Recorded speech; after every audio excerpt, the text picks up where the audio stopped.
Tell you what's changed right now. In a different field, different lane right now. Now I'm in Immerse, switching lanes right now. Passive income getting paid right now. Used to roll around with sinners, bulldozers and killers. Now we focused on figures. 3-course meals for dinners. 5-star suites and villas. Now the swag hit different. Cause the bag is different. This can't come out. Now, what was it? What I'd like to ask as well is, when was the last time you cried? And what would it have been for? I almost cried on Friday. Listen, what happened? Almost. I was really moved. I was close to tears. But I think the last time I really properly cried. Okay, we're going to get back to the Friday one. Huh? Yeah, we'll get back to the Friday one. I don't think it's because man's being stressed or feeling depressed or whatever. The last time I properly cried was Dotstar's death, man. Ooh. Dotstar's death really shook me, man. I'm not gonna. No, it's crazy. I still haven't really taken it in, innit? I remember thinking, right, that's crazy. Yeah. Because remember, he was supposed to do this as well, innit? We already locked it in as well. Right. And I just didn't message him back properly, innit? Right. He was like, yeah, sweet, man, I'm down. No, I think he said something along the lines of, no, he's going to come to the studio and then do it, innit? Okay, after. And then, I didn't really get back to him afterwards. But I had no idea it was some of the shit that he was dealing with. Yeah, I was dealing with it for a while as well. That one really shook me up, man. I remember Kwame was the one who called me, man. And just the way I've just finished a workshop with some young people, just walking home or waiting to get the bus to make my way home. I was in Leighton. And then Kwame calls me. The way I picked up the phone, he knew immediately, I don't know the news. So he broke it to me. It's like I couldn't even get home. It was the worst place to hear that news because I wasn't at home. Even for the whole journey, I was just crying. I was on public transport. I didn't care. I was actually in shock. First he said, Ade. And I said, and my mind went to shh. He's also going through something similar. Like I always want to reach out to him as well. So that already, but then he said Dotstar. So I didn't even expect Dotstar. But yeah, that one hit me. I think it surprised me how much it hit me. I didn't know it would affect me that much. I forgot how much love I have for him. Like that was my brother. Last year was hard. Losing Dotstar was really hard. I haven't lost someone that I felt that dear to me in a while. And it really felt like I lost a brother. Like, you know what I mean? But after hearing, and then I couldn't get to go to his funeral because I was in Disneyland with my kids. And that hurt. It hurt. I had a lot of guilt about that actually because in my head, I wasn't sure if the date was correct. I remember going back to look at the funeral invitation just to make sure. And I said, okay, no, I actually was in Disneyland and I know he would have wanted me to do that with my family. But when I spoke to Dare, blood, I just wish I was there at the funeral to help, to grieve. Because I felt like Dare was on his own. Obviously, people turned up, but people don't really know him like that. I feel like the way he was breaking down was the way I felt, and me and him would have just probably hugged each other and just cried and just like, really consoled. And the family were happy Dare was there because he was literally the only person who was really grieving that really knew him. And that hurt me. That was there. So I've had to grieve him alone. And it's... Mental, mate. And what was it? What about the Friday one? Yeah, that's deep, boy. Wait, so he told you about that though? The family? You spoke to his family? What, about the funeral? Yeah. Dare. Oh, Dare. Yeah, Dare was telling me and it's just hard. Because I know some people that went there, but like you said, innit? They know him, but it's one of those ones, and I'm not sure how close they really were, innit? Yeah. Hey, I miss that guy still. Like, boy, it happens, boy. And what was it? What happened on the Friday one? Friday, man. You heard that 14-year-old boy that got stabbed in Woolwich on the bus? Had to walk home that day from work. Happened just 2 hours before. And later on, I found out that it was someone that I work with, actually. Rah. A close relative to someone that I work with. So they said the guy signed off work and whatnot. So when I was working on Friday, I saw him. And prior to that, I've been meaning to call him, just, since I found out. Let me send in my condolences respectfully. So yeah, I saw it, man, to my surprise, and I just said, "Yo, man, I'm so sorry for what happened, bro." What did he say back? What do you say back, innit? Like, what can you say, innit? Just thank you, and just talking about it, and just because Dotstar's passing is still on my chest, so a lot of that energy of grieving someone, I can connect to it, it's still like in me. I think the thing that's helped me grieve Dotty is to understand how much pain he was in before he left us, and now he's not in pain. You know what I'm saying? So I wouldn't want him to still be here in pain. That's selfish. You know what I'm saying? So that honestly has helped me because I've grieved him hard. You see in those situations, innit? It's like, I forgot how I even found out. Maybe as an Instagram page. No, I found out somebody messaged me first and foremost, isn't it? So I don't know, maybe the family got word to somebody that I was cool with that then got word to me, innit? Right. And it's like, certain times all you hear is, blah, blah, blah, it's past, isn't it? And it's a big deal that they're past, isn't it? And then it gets to the point where you want to know how. Absolutely. How. And it took me a while. It was Dare's conversation that gave me that clarity because no one knew. Yeah, because you hear some things, isn't it? Then you're like, okay, cool. Now you're hearing different things. Like, which one's the actual truth, innit? Yeah. But no, Dare gave me the clarity and it made sense. But yeah, my friend or the guy at work, he lost like his nephew. Obviously,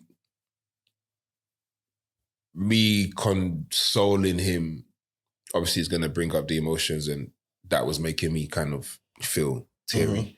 Because obviously it's still raw to him in the way he lost. But that kid was, his granddad was an emperor of Central Africa. Emperor? Yeah. Of Central Africa? Yeah. What does that even mean?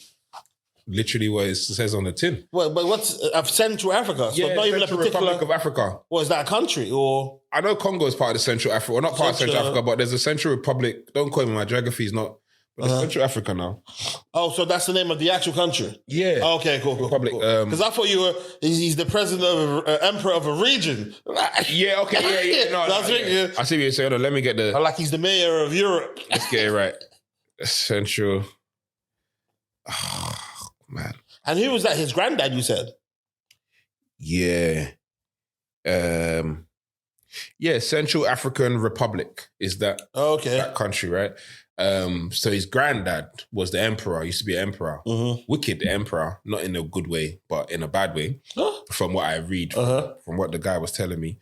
But nevertheless, it's low-key a diplomatic issue because that's the emperor's grandson that's been murdered in London. Oh, wow. You know what I mean? Obviously, the emperor's not alive no more, whatever, but diplomatic, What, is he a British citizen? Something like that. I don't know the ins and outs, but this is just what the guy was breaking down.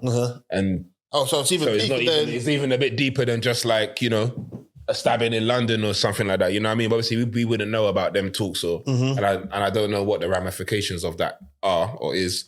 But I just know that attention, and the people that done it will just be put to more scrutiny in it and justice. But obviously, you work with young children, innit? So what does that, all of this stabbing stuff, isn't it? What does that do to you, like, personally, innit? Excuse me. Are you numb to it now, or? Nah, I'm maybe, but not really. That hearing of that death on that day really dampened my mood. Like, shit, I'm about to get on this bus.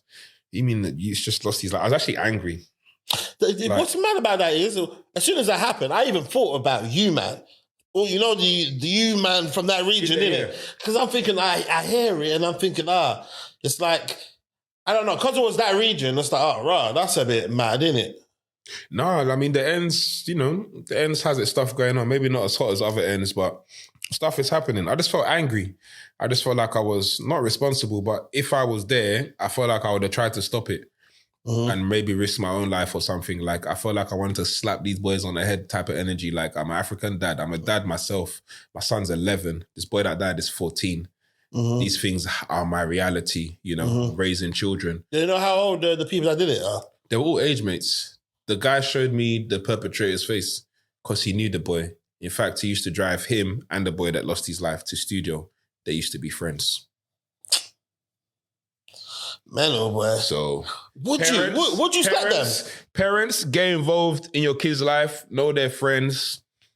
Don't be too chill. Do you know what? A lot of the time, some of the time, even if you are, shit can happen, but it don't, because he knew, he was able to even find the perpetrator and say, yo, boy, them. Like, because obviously the streets know Wagwan. Like, the streets know all this information quickly, so it's not hidden, you know what I mean? But for him to know, it's like a double heart because he used to drive both of these to studio. That's painful, boy. 27 times. They stabbed him on the bus. 27 times? 27 times. Lord. I tried to count hate. it in my head of how your body will move 27 times to stab someone. Bro, if you count it, that's like over 45 seconds. It's well over. Do you know how long you're counting for to reach 27? How fast can you? 27. There's a piss now. 4, 5, 6, 7, 8, 9, 10, 11, 12. Do you know what I'm saying, bro? That's madness. That's evil. God help us. Oh, but there's two of them. No, I mean, the boy who did it stabbed the boy 27 times. And he died. But yeah, that was the moment that I last year nearly cried. But of more memorable, it would be, thinking about Dotstar. Or prior to Dotstar, another memorable time is when I just think about... actually, the recognition that I got off the DJ AG set. Well, when did you go on it? A week before in November. A week before November? Yeah, no, a week before my son's birthday, but it was in November, basically. November, okay.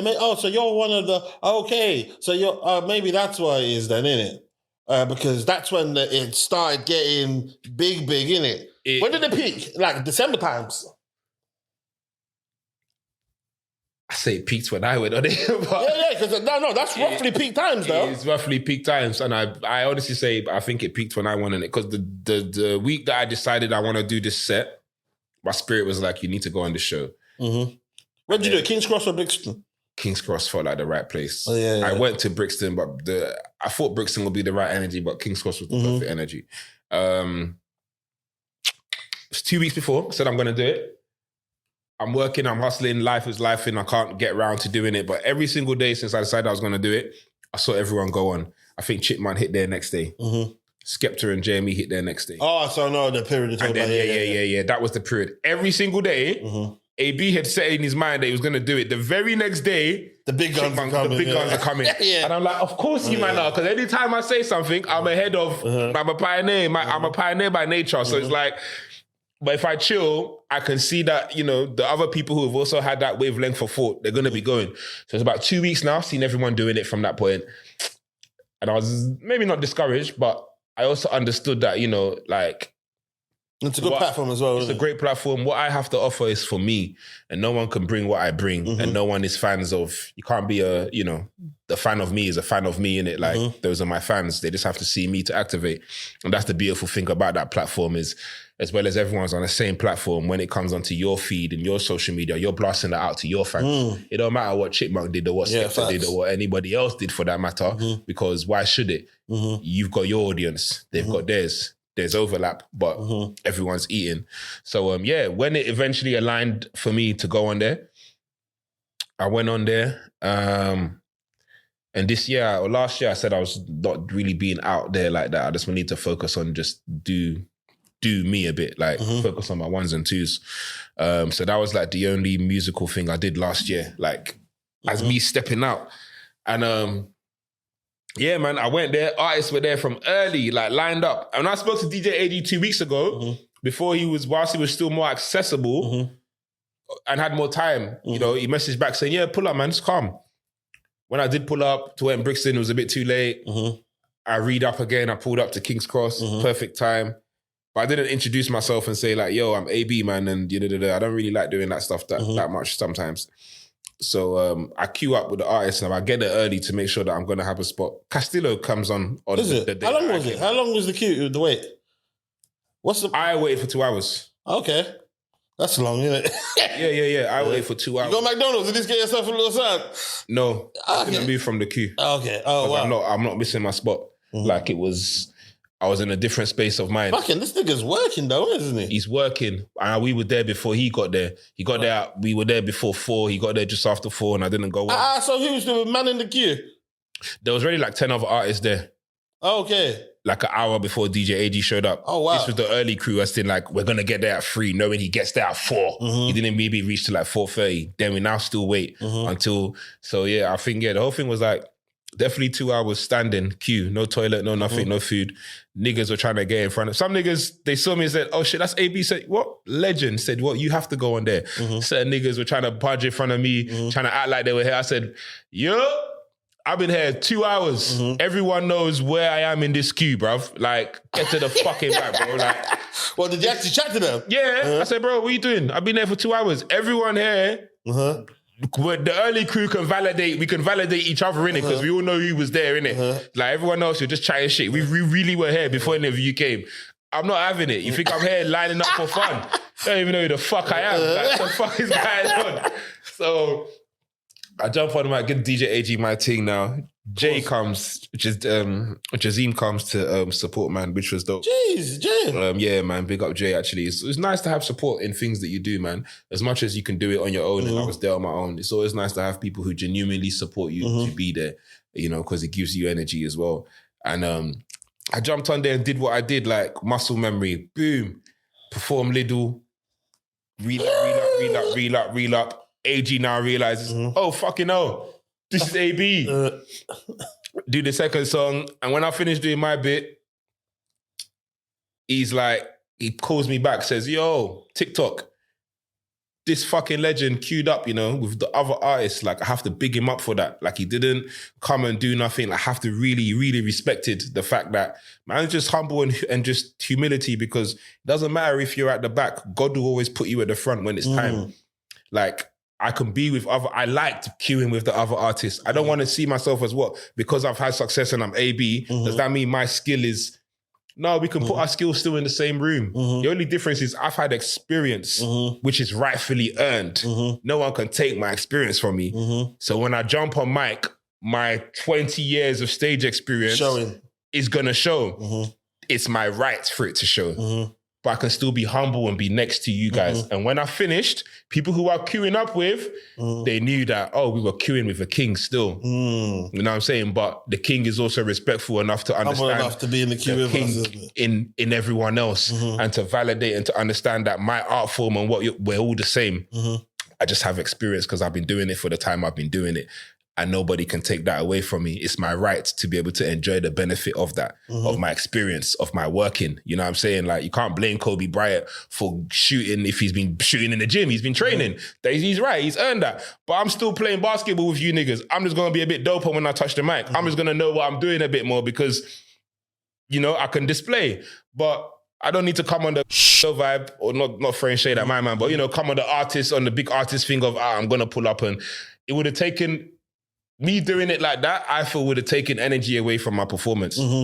When I finally jumped on that mic, Dammy, after standing there for 2 hours, a bingo AB like me, the fire that was in that delivery, everything had to be on point because I've made it, you know, I've really worked hard and I've earned this moment.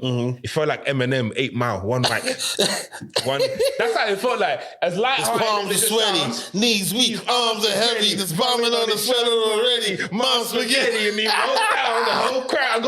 That was the energy. All that telling niggas, yo, you ain't getting in front of me. That was what it was for me because of where my mind is at and where I was at.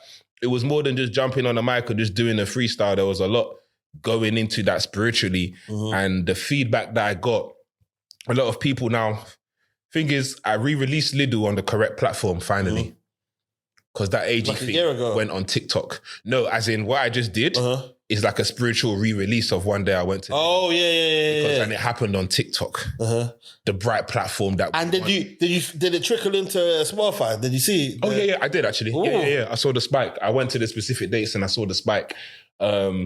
And, you know, thankfully that I'd finally put Lidl up on Spotify 4 years prior, because this whole time Lidl's original wasn't on there until I finally did that for the 15th year anniversary 4 years ago. But the feedback that I received is something Jazim said. He said, AB, you got over 600 comments on, let's say, Instagram, there's another 600 plus on TikTok. Both of them combined, not one negative comment. Not one. As in, not one negative. You're going to get some hater now after you know what I'm saying? What? Better hate on this shit right now. You shit. It's too late. It's too late. When you write your comment, I will know that you've seen this video and that's why you're listening. We're going to put on it, #this can't come out. Because what happens when people watch something, they go to the comments to see if what they're feeling can be validated by others. Yeah. Just clean hit. It's a clean hit. It's a clean song. It's just you ain't got no, and the nostalgia it brought for people. People who've had the pleasure of following my career and know me from MIA, and they've had the pleasure. A lot of people just heard one day I went to Lido. It was a moment for them. Some random nigga called Afrikan Boy that they don't know, they never heard of again until fucking 2026, 2025, 19 years later. Oh, I remember that song. That's how they're going to be. Literally. Oh, shit, yeah. The nostalgia and now it's reaching more people than my music generally reaches. It's going viral. Lido had its second viral moment and I always knew it was going to come. God always told me it's going to come with that same song. You just don't know when, innit? But it's going to happen. So that's why I can never hate on the people that come up with similar styles and or the man's not hot and because you're supposed to have your time. And Amen, it's bro. coming again. What time is it now anyway? 8 o'clock. Well, boy, listen, love for coming on. It always feels too short. There's always more to talk about, but yeah. In fact, it might even, as long as the camera's on, it could still technically work. It's just that. Couple. Yeah, it's a lot to edit. Trust. See, quick little check. Quick little check. Oh yeah, it's still recording. Yeah, big up the cameras today. They're doing their thing. They're doing their thing. We lost this one? No, the red light's still flashing. Hey! Yes, Lord. Saturday. I need to take my kids out tomorrow, man. I'll watch them all faster.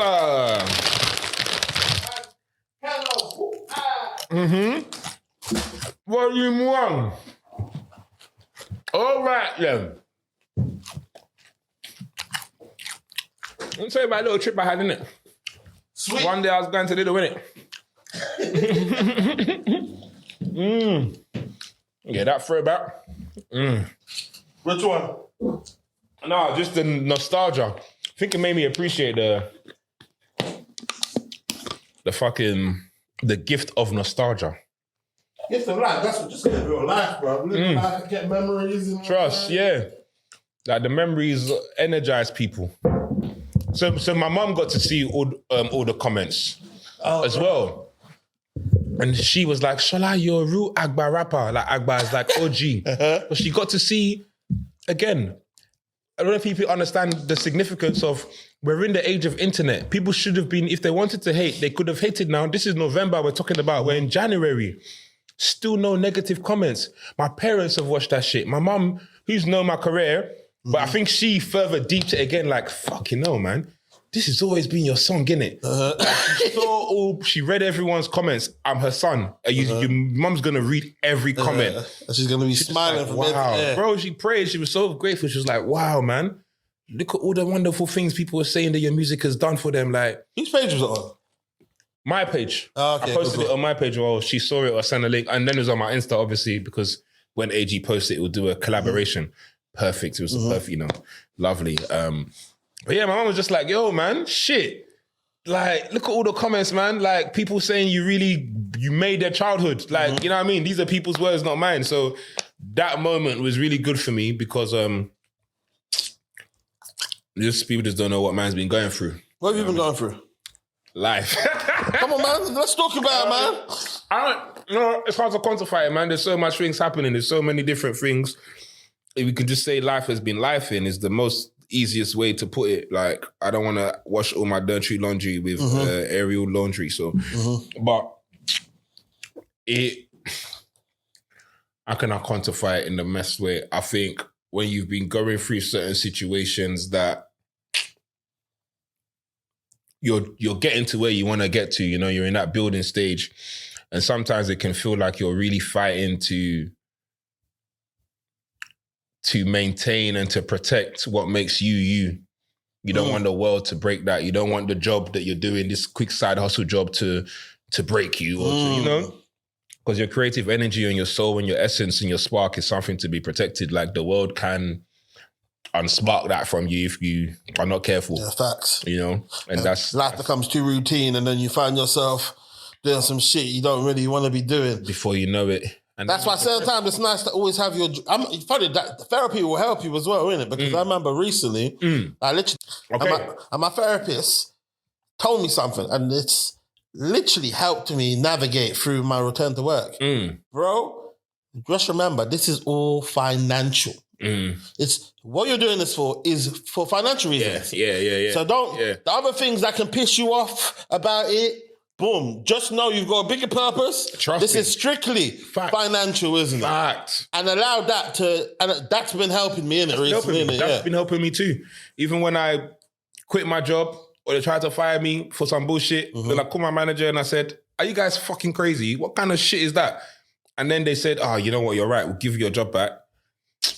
And in that split moment, I had to make the choice of like, because I got a plan. I'm doing a plan. The job has a means to an ends. But also the freedom of being able to go and create my own reality again as someone who's used to it was also exciting. I'd be like, I can go spend studio in a week actually, man. Fuck that. I really want to be in studio for 2 weeks straight and just, I've got so much to give right now. But also, Shalai, you got a plan. Our biggest word last year and still for this year has been patience. Amen. I've really got to really deeply understand patience a bit more, you know, especially when you're waiting for what's to come, but you know, you're still in this phase or this stage of it. And it's grinding and it's drawing you and it's making you feel depressed and taking everything you have in you to just protect yourself and to know why you're doing it. Like a therapist say, that definitely helps, you know, to understand it's a means to an end, to understand there's benefits to this, but it's not your totality. But also to now create moments that you can allow the other side of yourself to be. Treat yourself, go on holiday, use the money to book studio or to do stuff, give yourself that creative time so you can have that balance. But sometimes it's a hard journey sometimes. I don't even know how hard it's been. And I think I cry sometimes because I'm like, shit, this shit nearly broke me, man. It came close, but it will never break me. My enemies, they go break. But it's tested me. And I've almost gave up. And that's why I cry. Because I almost gave up. I know I didn't. But the fact that I came so close, in many different times or whenever, that's what I cry. Can you? I don't even think it's possible for you to give up. What does giving up look like? Because I feel like Afrikan Boy is so embedded in who you are that even if you weren't even doing music, you are still Afrikan Boy. AB, 100%. And opportunity, like you said, we were even speaking about putting on an event together, bringing African swagger back. Facts. That's something you can always tap into, isn't it? You know. And a DJ AG will always exist, isn't it? Always exist, yeah. So during this period of time, like you said, last year, the only thing that you've done musically was the DJ AG thing. And you did it. Significant thing. And see what happened, you see? It was the most significant thing. And I did 2 weeks of semen retention before that. Oh, wow. Well. Just 2 weeks. Then again, you can say that, boy. I don't even know if I've done 2 weeks. 2 or 3 weeks. But let's say 2. Could be 2 or 3, I can't remember. But yeah, I did that. It was significant for me because in 2 weeks... Don't it feel good though, innit? Like how your life moves during that period of time, innit? When you're not. The AG thing was a result of that. Even the energy of me being there and being like, no one's getting in front of me. That's because of the semen retention charge that I already had. I was really... So everything on that mic I was fully charged. I mean, but I know that before stage shows, sometimes I don't like having sex. It weakens my energy, weakens the creative energy on stage because it's the same energy. Like, so my magnetism on stage will lessen because I'm less horny, kind of. When I'm more horny, my magnetism on stage, you're more magnetized because... There's definitely correlation between something, innit? Yeah, boxers don't want to have, athletes, you can... But if you do it too much, your legs go weak, man. But also, I think there's something someone said, like, naturally, sex is supposed to be a reward for something, isn't it? Like, subconsciously.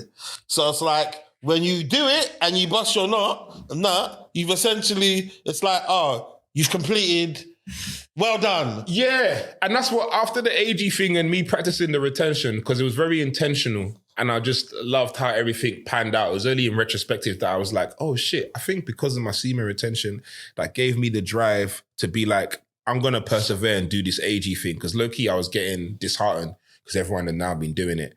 And I said, what the fuck is it with you and everyone else? Are you not the most important person in your life, in your movie? Fuck everyone else, bro. Go there and do AB. What's AB got to do with any other artist? You're literally a different artist. Go there and do you. Like, persevere, man. And the guy started coming out of the woodwork as well, isn't it? Yeah. And that even like saying, I wish Bearman came out as well, man. Everyone's been saying that. He's somewhere. Everyone's been saying that. Last time I heard he was, what's it called?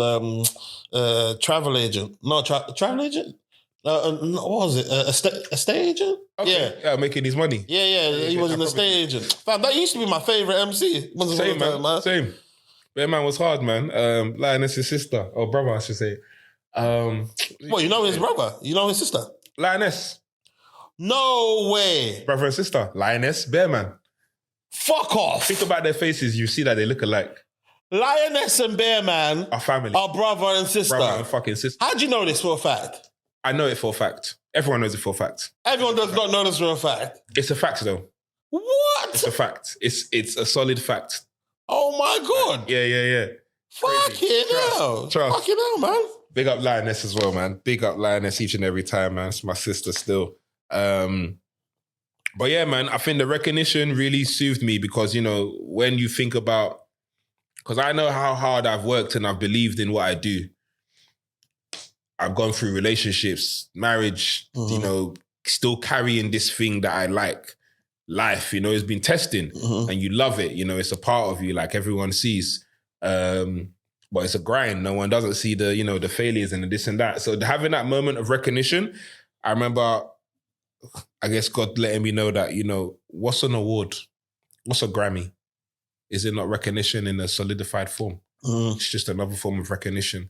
See this moment you're having here is worth 10 Grammys. Take this moment and enjoy it. Soak it in. Yeah, man. Enjoy it. You've worked hard for it, bro. Like, this is your moment. Read all the comments in which beautiful people are saying. The comments where people say, AB's always been that guy. People don't understand how much I cried so much over that post. I'd lay in bed at night and I'd smile and I'd be crying. I felt so much relief after finally doing that AG thing. Because before the 2 weeks, I already knew that I'm going to do this thing. But that 2 weeks that I said I'm actively and I messaged AG and I've been trying to get there, I said, oh shit, I'm onto something. I'm part of the collective consciousness with this one. But I was so relieved. Like, you know, you set yourself a goal.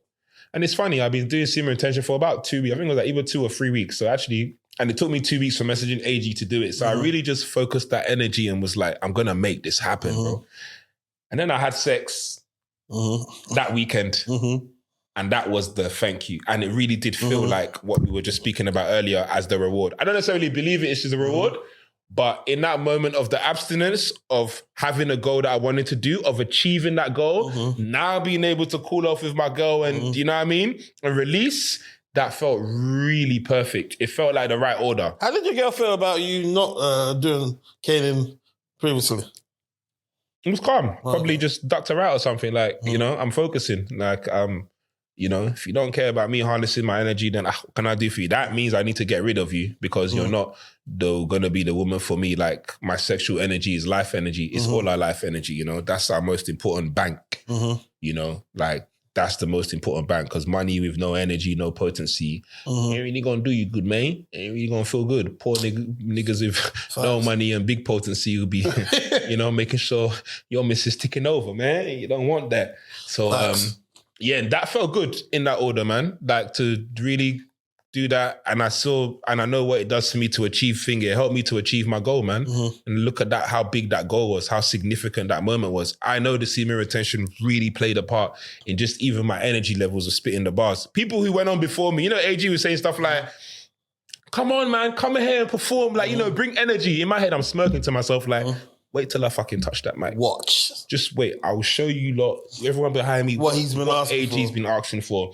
And he was saying stuff like, when you come here, have child-friendly lyrics, you know, because TikTok is a very mad platform. Yeah, they can just smiling to myself again. Since my child was born, 2013, it changed how I wrote my lyrics. I kind of was less crude and a bit more creative, but it meant a lot of my content is actually more child friendly, even though I can still talk about adult topics. Easy. Come on, man. One day I went to Lidl with the biggest child-friendly kinney and I already know how to adopt and I've got good messages. That's a good message in the store. You steal something, you're going to get in trouble. I get in trouble. Even when I'm saying, you haven't seen it, but it's the lyric. I say Afrikan Boy and I read my book. You know the lyrics I'm spitting anyway, because I was spitting these lyrics in Brunel. I bought, you know what I'm saying? I bought classic AB back. I'm a Nigerian soldier. Eba Ita, who stole my yeah. You know what I'm saying? Let them know what time it is, as well as some new things. So, but you know, all the lyrics that I write, they are coming from my conscious self. And as I grow older, they hit better. Afrikan Boy, man, I read my book. That line might used to make me cringe. Like, why am I so obvious? But then, bro, that's a dope line to be saying in this time, bro. Because that's what we did as African boys. I put our head in our book and we read it. We're not here trying to do a drill minister and do all these things. I read my book. You know what I mean? I'm a big man right now. That's the message. I've got kids.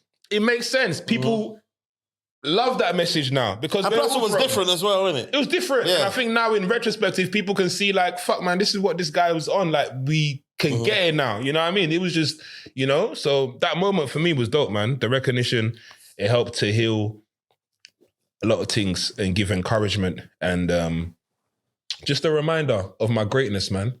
But you also mentioned basically you were married previously. Now, would you get married again? Thames, holla at me.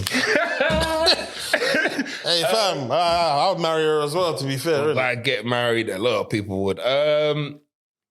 I'm not closed off to the idea. I think it would have to take a certain situation and a certain mindset. Well, I'm not closed off to the idea, but I'm not necessarily like hyper. I'm definitely going to get married again. I feel like I'm more focused on wanting to get to where I want to get to in my career. Why did you get married the first time? Did you believe it? Did you believe you were going to be there forever and ever? Yes and no. Okay, cool. Explain why you think you may not have been with her forever and ever. Because my mind was like, am I really going to be with you forever and ever and ever? But that's why you married her. Because I had a you. Fair news, isn't it? You know? That's not real solely because that. Because if it was someone that I didn't care for and didn't... Yeah, it makes sense. You had a child. You wanted to make it work. And I wanted the child as well. I manifested having a child, you know? So I was also involved in that decision. It wasn't really an accident. We just didn't know when conception happened. But, you know, a conversation was had and I said that. So then when it happened and I realized that, your period ain't coming up in a bit. What's good with you, shorty? She did the test. So you noticed it first? I noticed it first, yeah. Oh, right. It's like, raw. I'm so ignorant to periods, boy. I just fuck, isn't it, when I want to fuck? I don't know why. I just noticed that, like, hang on a minute. I haven't seen this cycle of energy, like, in a minute. Like, what's good? She said, oh my God. And she went to check. And then boom. Told my mum. She was happy. Of age, 25. And then... Did you feel like you were old enough? I did, you know, funny enough. I think I did. I think I just hit it. We were dating for a while and we were going out for some time. And I think I thought to myself, a part of me didn't, because I thought maybe 35 now is the right time to start. But I'm wrong. I like starting then. Actually, it was right. I'm my age now and I've got an 11-year-old son, like, who's grown. I've got a 9-year-old daughter. They're really calm. They're really grown and I've did that work and I've been in their lives.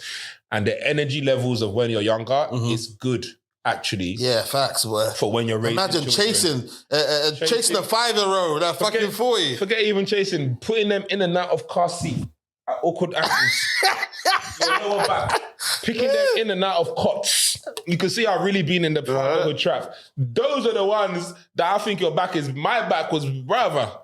Them car seats. I'm dreading it, boy. Heavy ass car seats and the awkwardness and having to...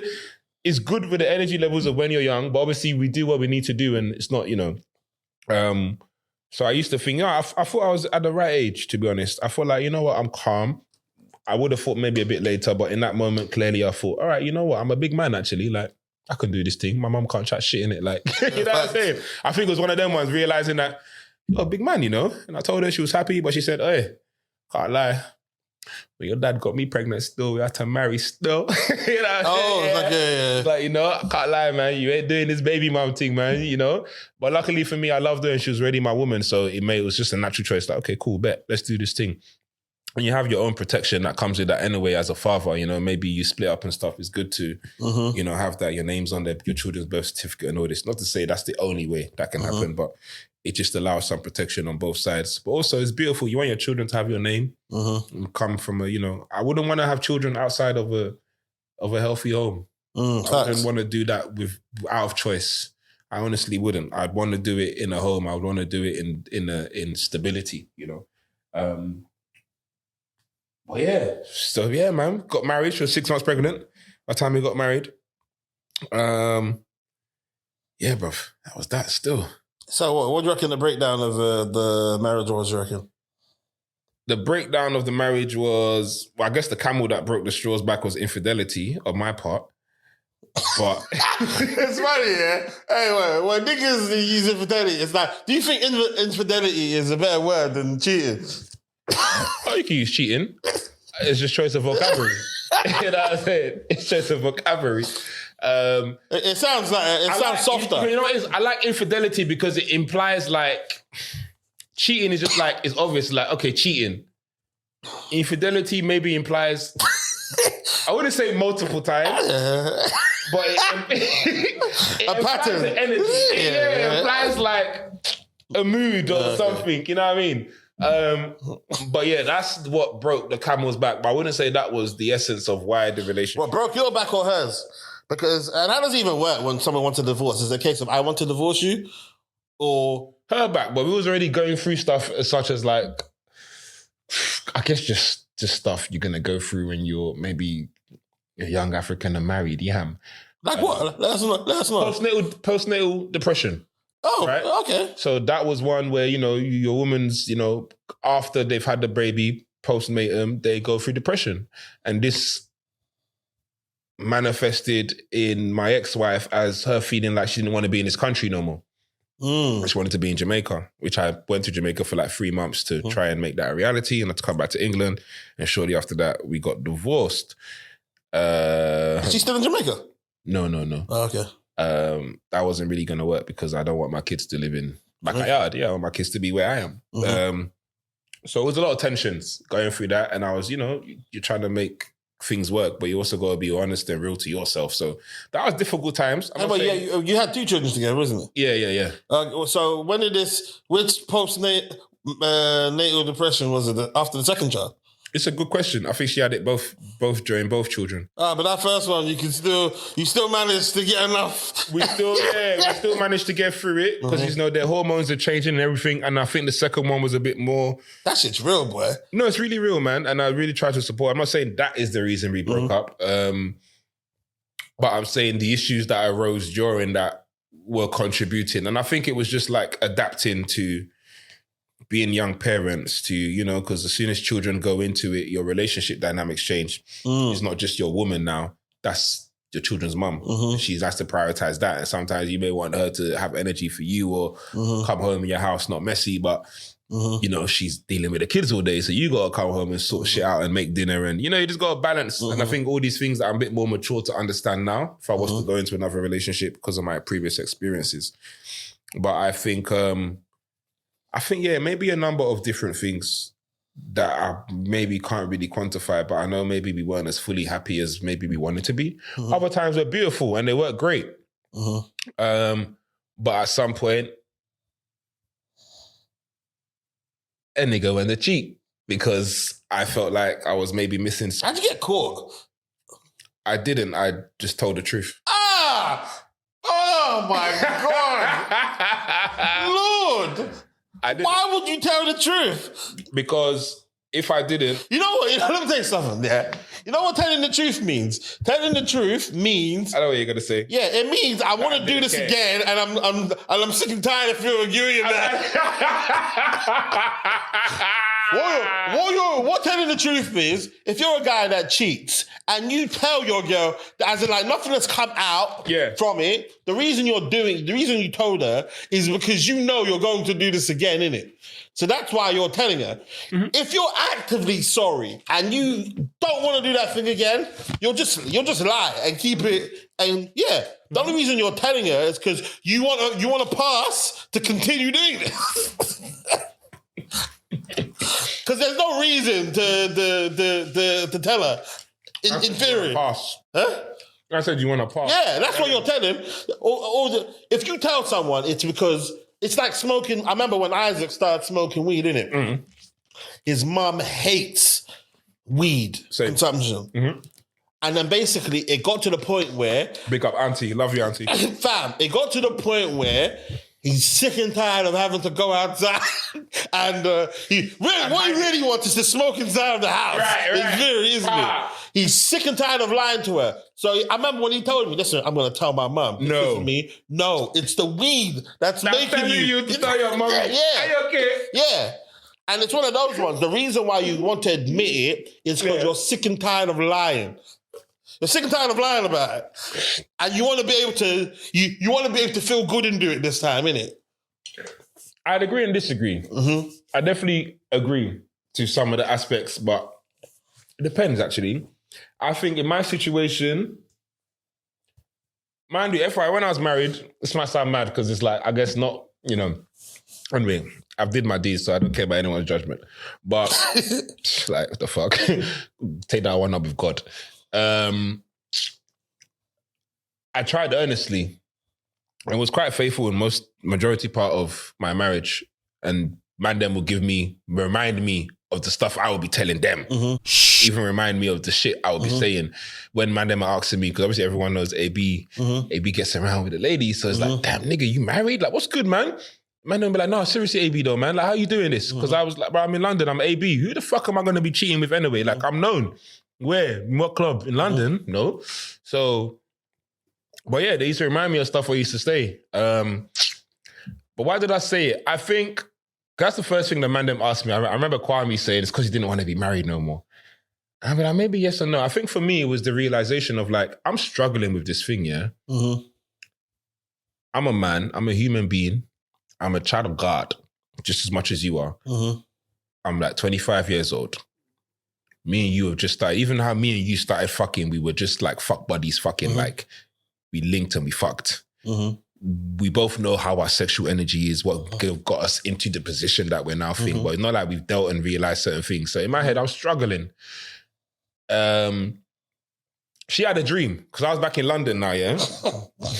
She had a dream of your gin. I'm back in London. She had those, sounds crazy. Like, maybe I was gullible, but I think it's my belief... I think it's just my belief in the spiritual realm of knowing things. And this is just my reasoning. Like everyone else can act differently. And, I don't need to prove to no one that I know how to lie. You know what I'm saying? Like, what the fuck is that going to do me? A lot of people, what I've did is more radical than a lot of people will ever do in their lifetime. And that's why I rate myself, because I wouldn't necessarily change anything, man. I've learned so much from that moment that I'm about to describe to now. About who I am, about what I'm about women, about all these like valuable information that I wouldn't have had apart from that journey. It caused the breakdown of my family. Maybe so, not necessarily, because it's still my family, but this is just what it was. It's not me that filed for divorce. You know what I'm saying? So it is what it is. But she had a dream. We was back in England. Relationship was strained, yeah? But I'm back in London now. Kids and wife are still back in Jamaica chilling. I'm hustling. Calls me up on a Tuesday afternoon. Asks me, have you slept with anyone else? Because she had a dream, a vision that felt very real. And in that dream, I said yes. Now, obviously, I locked off the phone. But in the dream, you said yes? Yeah. So obviously, I locked off the phone. Because I'm like, what the fuck is she asking me? Like, I'm about to lie the fuck out of this. Let me just take a deep breath so I can lie. I couldn't lie.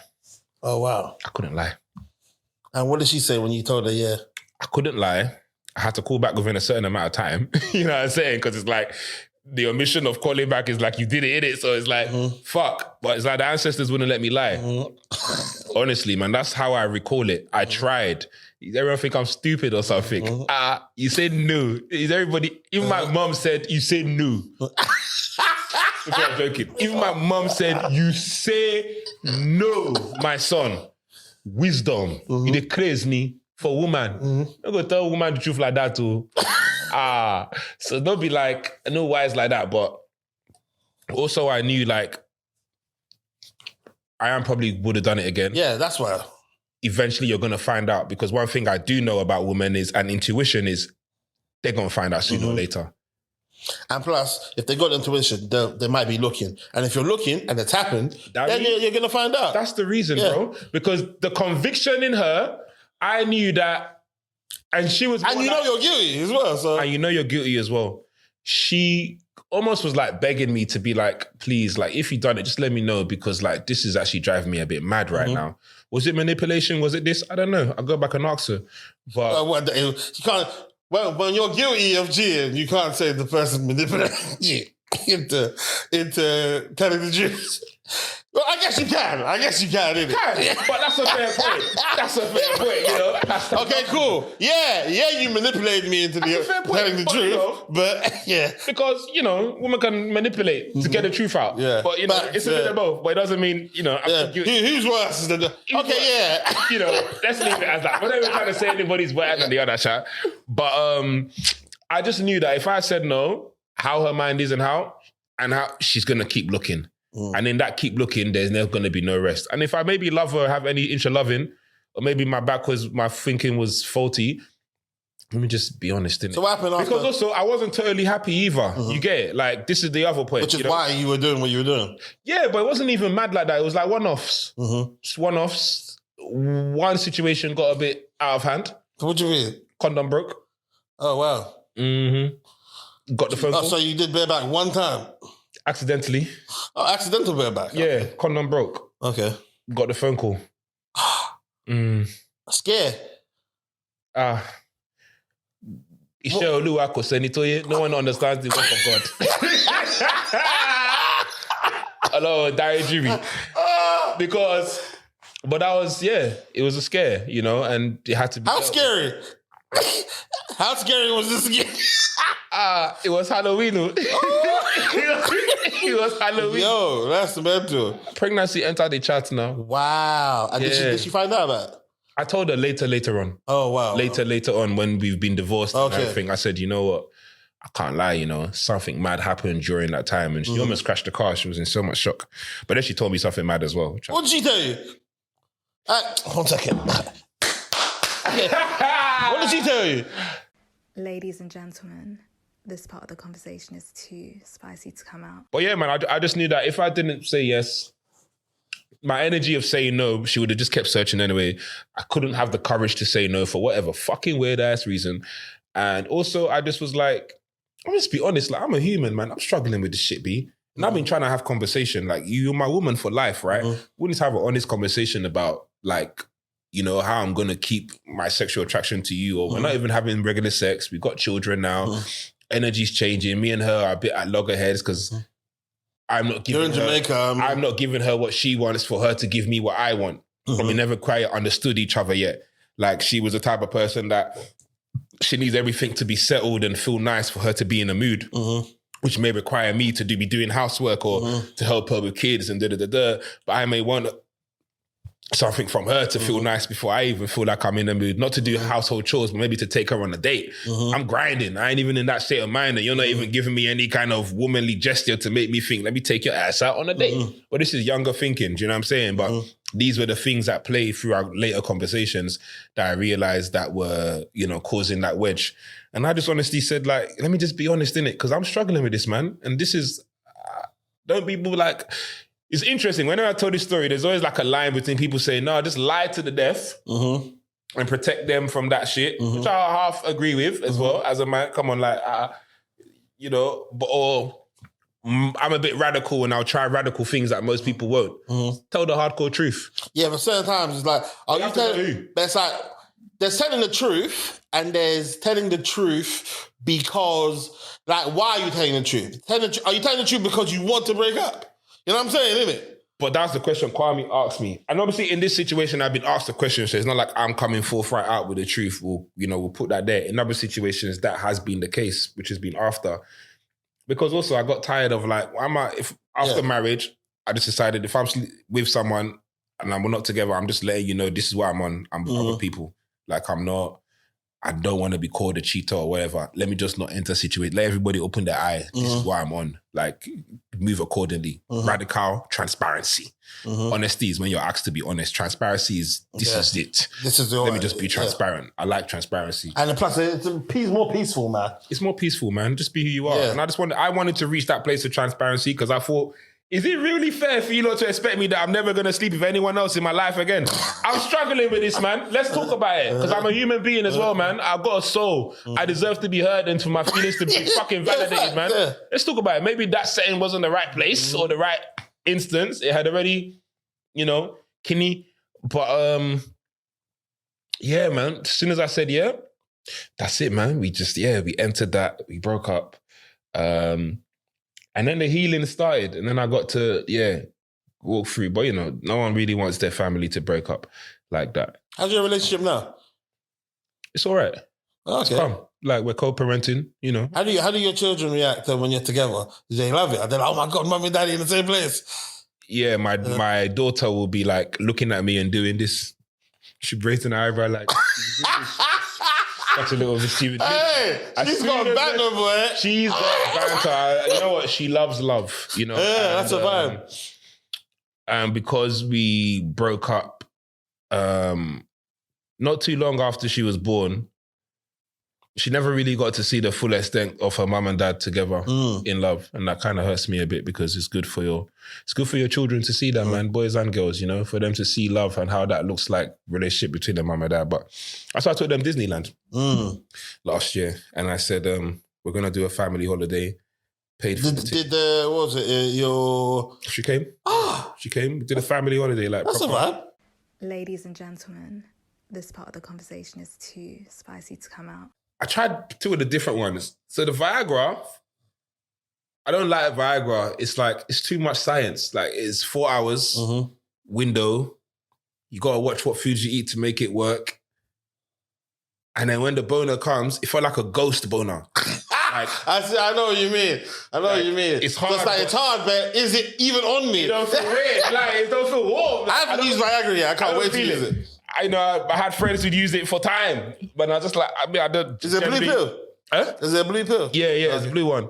I mean, I was like, I generally have a high sex drive and have sex for too long often. But obviously, I'm gonna cane me that's used to having good. I need to cane. In fact, there's too much pressure on this sex. There's too much on the line. It became a bit of pressure, and I think that really affected me. But luckily, the open guy I am, I think I communicated it to her, and she was just like, "Just calm. Like, we're actually older people. Her as a woman has to take so many this and that pills and that because we're age related." So she was just like, it was calm, which was obviously most guys will hide it from their woman. It's not every woman that I'll be with. But the Viagra was a bit like that. We had some good sex and it was enjoyable. It took the pressure off and I could perform and cane how I wanted to. Because at the end of the day, it just helps your blood to flow. It doesn't help you last longer. It doesn't actually help you get sexually aroused. So if you're not aroused, then nothing's happening. But then there's a weekend one. Which is because I started researching. The weekend I took the weekend one for Disney. I will explain. So Viagra, 4 hours, you're done. The weekend one you're good to go for like 48 hours. 48 hours? You're good to go. You ain't got a boner for 48 hours though. No, not continuously. No, not like that. Yeah, good. But as in, because that's not good for you. If you feel arousal, boom, then you're nice. And it feels natural. You can feel it. It didn't give me that phantom feeling that Viagra gave me. So when I describe it to people who have taken it, and I say that, they understand. They know, they understand. So I know it's something that's that. But it's, what's this one? Tadalafil, the weekend one. Where'd you buy it from? I just order it online. My younger brother even. Amazon? No, like Men's Chemist or Boots online chemist, because you have to do like quick consultation. They'll ask you, Obviously, it's blood pressure tablets. So if you take too much, it lowers your blood pressure to allow your pipes, you want to be, they'll have to do a check. But I took this Tadalafil weekend one because I thought, don't know when and what sex is going to happen. So this one allows for spontaneity. Viagra is too much planning, which even adds to like, bad This combo I want to put in, but I'm going to just remove all the references. Right. My glasses on. Why is this guy getting my own You know what I'm saying?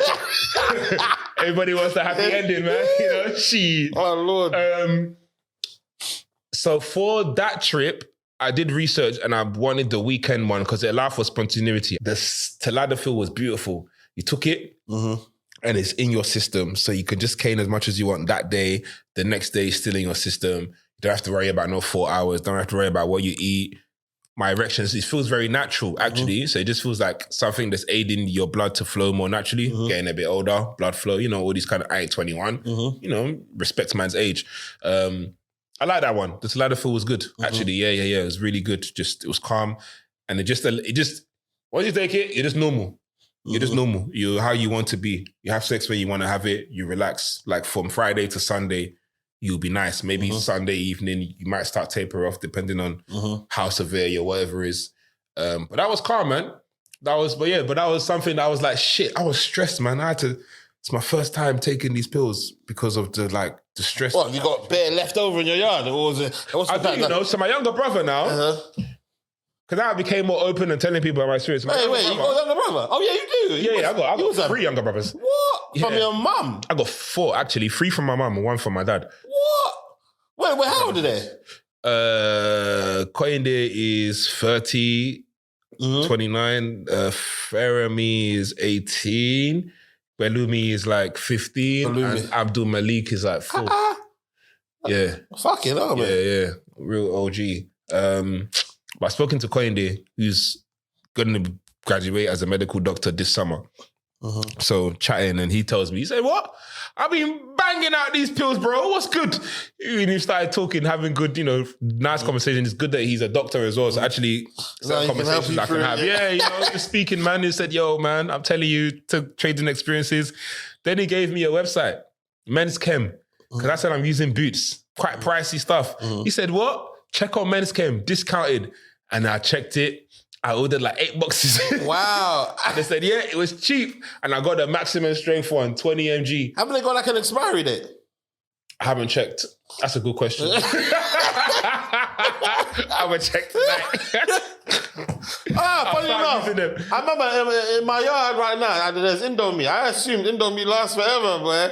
I left Indomie. Fam, I left it in some luggage I had in my yard. Yeah. Bare Indomie, fam. It expired last year.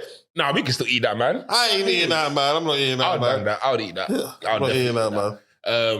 But yeah, no, I ordered bear. And my brother was like, buy the maximum strength one because there's no difference in the 20 milligram and 10 milligram. It's just, and I said, oh shit, I'll take your word for it. Because I was buying the 10 milligram. He said, no, just buy the 20 milligram. It's even cheaper than the 10 or it's the same price.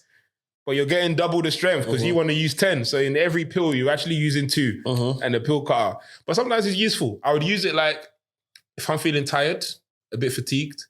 Yeah, you just use Viagra. I have the cane. Oh, okay. I'll take the... I thought you were using it without sex involved. Oh, no. If I'm feeling a bit tired. Proper chill. That's mad. Yeah, that's crazy. Nah. Because...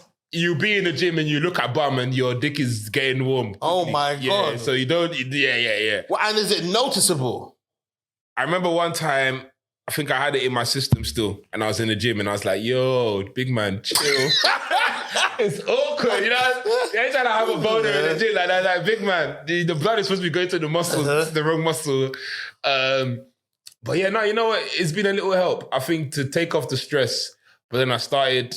when I had a new sexual partner that my body was just responding normally to, which was great, I was like, oh, phew, man. Because that experience made me start doubting myself psychologically. Thinking that you need it. Like I need it now. And that's now an issue. I didn't necessarily need it, but my body also, I have to count fatigue, stress, testosterone levels. So I just started working on these things. But I told myself, use it to take off the performance anxiety. I had a lot of performance anxiety. And then that kind of carried over. Sometimes if I lay it in my mind, but then I had to remind myself like, the first time I came this thing, I came for like 3 hours and I didn't need it. My dick was how it should be. So you don't need it, but maybe sometimes I'm feeling a bit nervous or tired or whatever, I can pop one. But the last couple of times, like I know my body's back to normal now. So, but that's why I also did semen retention. This year I said I wanted so you can be aroused. Yeah, so I can let my body have its, let my testosterone levels be where they need to be. So I said this year I want to do abstinence as well. I failed successfully. I like 4 times, boy. 2004 already. 5. No, it's 6, yeah. Oh, yeah. Well, no, 5, 5. Yeah. I have a canis, yeah. I failed. Pele. But we go again. We go again. All you need is a Monday. All you need is a Monday. Start again, man. We go again, man. But the thing is, let me just charge my energy to like maybe March, my birthday, so that I can definitely know that I don't need this thing. I think the psychological dependency was what I didn't want. I don't mind using it. It's like, and my girl that I fuck with now, she's a pharmacist. We've been spoken about it, so she knows all of these things. We're speaking about it. I said, well, it's blood now. I said, have you used this? Yeah, use it once or twice. End of the day, it's just helping blood flow. You know what you should do? That'll be really, really sexy. You guys just run an experiment on it yourselves. Be like, okay, cool. It's not like that's a vibe, that I know that they hide it from their girl and they take it. It was lovely. She knew. We took it. We waited, and we fucked, and we were both happy, and we were satisfied, and we're grown. And it made me feel like it didn't make me feel less insecure or less anything. Like, you know what? This is normal, man. Like, what the fuck? Like, do you know what I'm saying?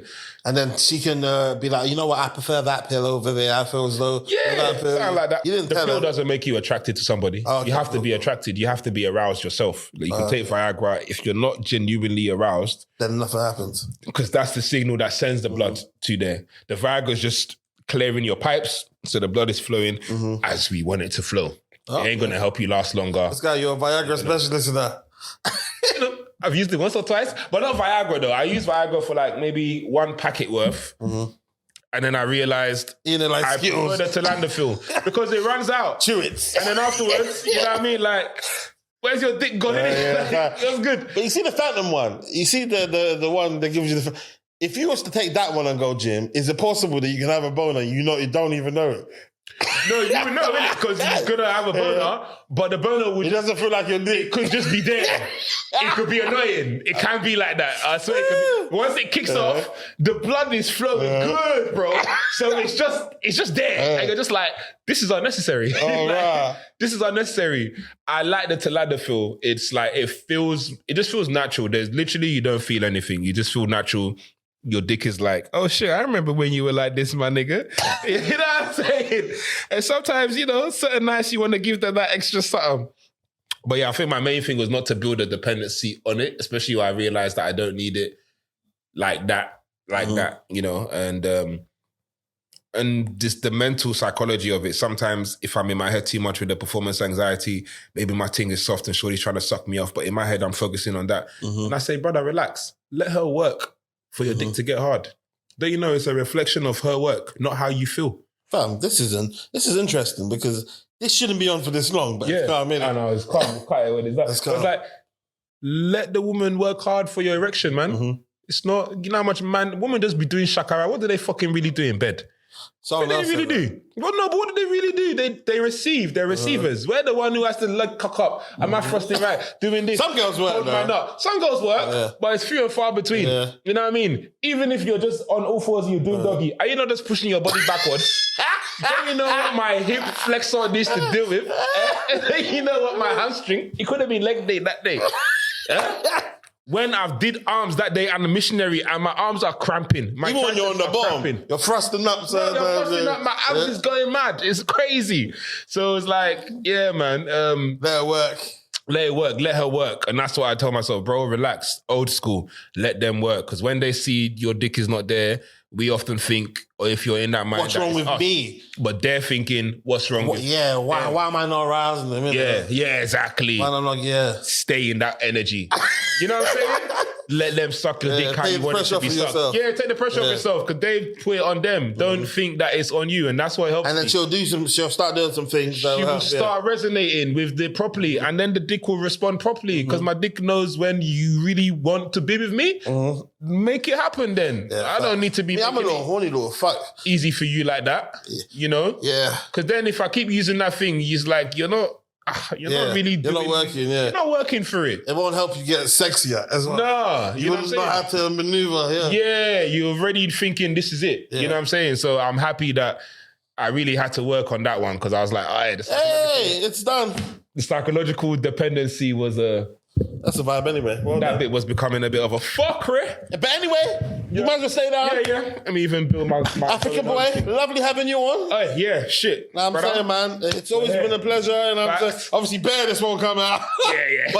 but still, man, Bro, I'm saying, need to chat. Well, need to chat, my guy, each and every time. Tell you what's changed right now.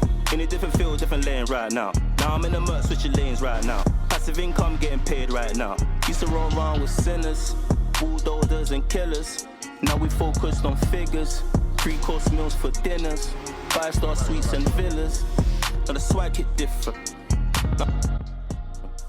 Cause the bag is different. This can't come out. The tab is